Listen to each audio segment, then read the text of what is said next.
This thing doesn't know it's a portable planer. It thinks it's a big dog. If you've been thinking about upgrading your portable planer or even downgrading your big planer for something more manageable but don't want to lose the power, watch this video.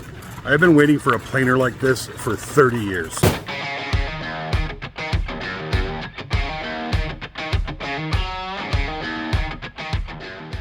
As Maggie and I start unboxing this, you may start to see some similarities between this and something else out there on the market, and we're going to talk about that.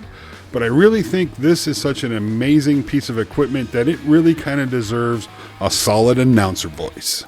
Ladies and gentlemen, meet the brand new 15-inch, 220-volt, helical head Oliver Tools portable planer.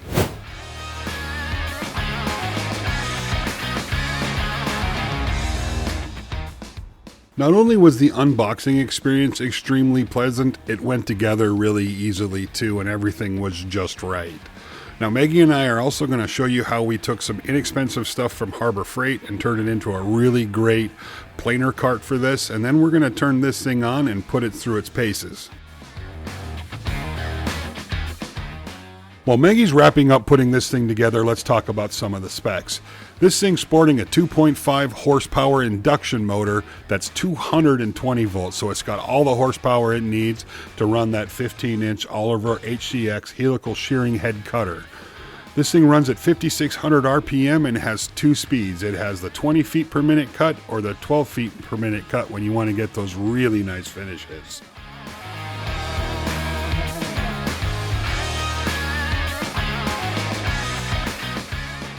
The only thing I really didn't care for about this planer is the way the dust collection goes on, but I'm going to fix that later in this video.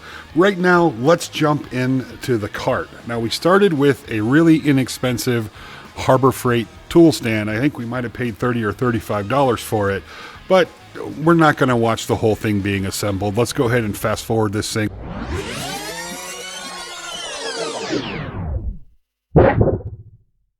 Out of the box, these things are typically pretty flimsy, and this didn't disappoint. It was definitely flimsy. Now, it says it'll hold 500 pounds. There is no way I would put 500 pounds on this cart just like it was. So to strengthen this thing up, I'm going to add some plywood to it. And I'm going to start with the center shelf using some 1/2-inch plywood. I cut down to size and then pre-drilled some position and used some metal tapping screws that were slightly too long for this application, but they were hidden by the apron of that center shelf, so it worked out pretty good.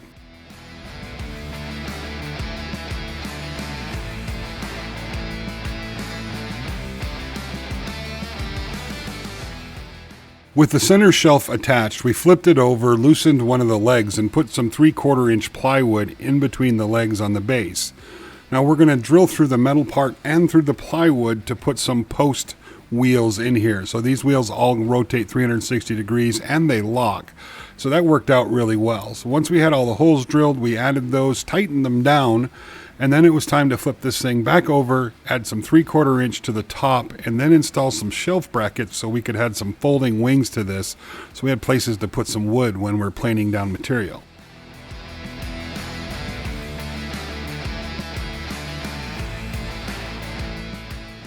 Really happy with the way this cart turned out, and it was easily the fastest planer cart we've ever built. Now the Harbor Freight cart got real solid once we added the plywood to it. Now these little wings, they're not going to hold a ton of weight. I'm going to be able to put 150 pounds on them, probably on the high end, which is going to be great for smaller projects. For big ones, I'm going to have to get the wood carts out. Now, for the way the dust collection port attaches to this, not a big fan. It had 4 thumb screws, so it kind of finicky for a guy with big hands like mine. So I printed some TPU kind of hooks that made it hook on. And I'm not super satisfied with this, but I do like it better than what we had. So I think I'm probably going to end up hinging it on somehow. And if you follow me on Instagram, I'll share that over there when I get that done. So last thing to do was to put our quick locks on, and we're ready to test this thing out. It's really hard to describe what's going on in my head right now. I am absolutely thrilled.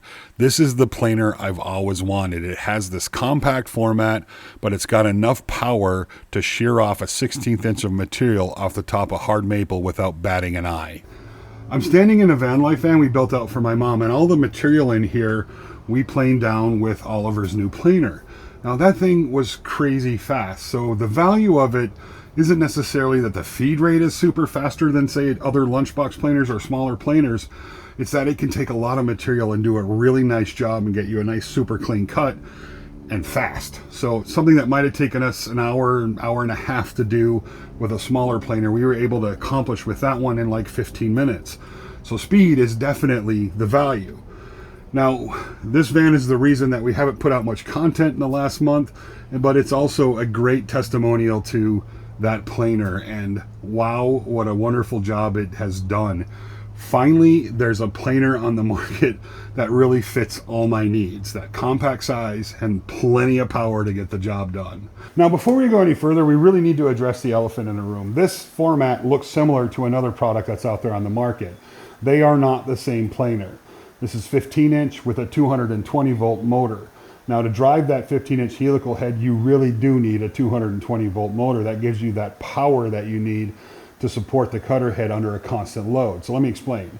A straight blade planer, whether it's 2 or 3, only touches the material 2 or 3 times during the rotation, and there's a recovery momentum between each blade.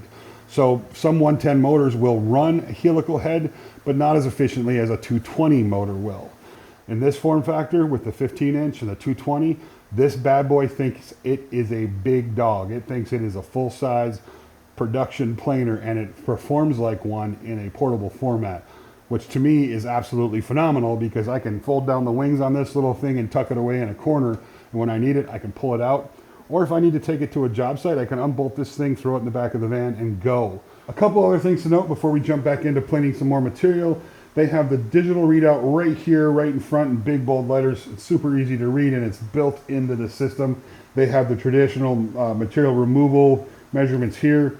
Over here on the right, they have a ruler that gives you your heights, stop system so you can do repeatable heights. And of course, their speed adjustment from 12 feet per minute to 22 feet per minute is right up front and easy to access. I am loving this format.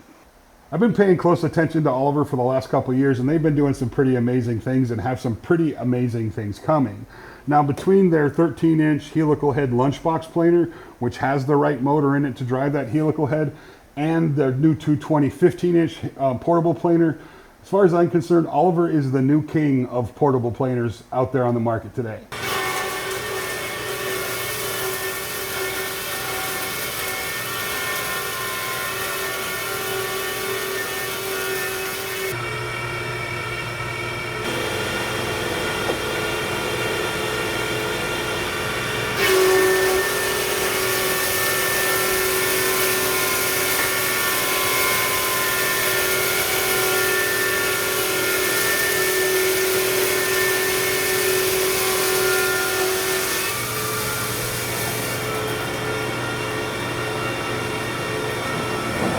I want to come back to the cart we made. Now, normally Maggie and I will build something more complex and a lot more in-depth for our tools, and it kind of deserves it.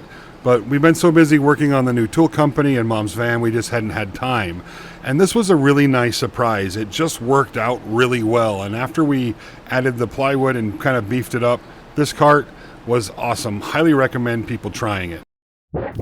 If you can't tell from this video, I am extremely excited and happy with the results of this new Oliver 15-inch planer.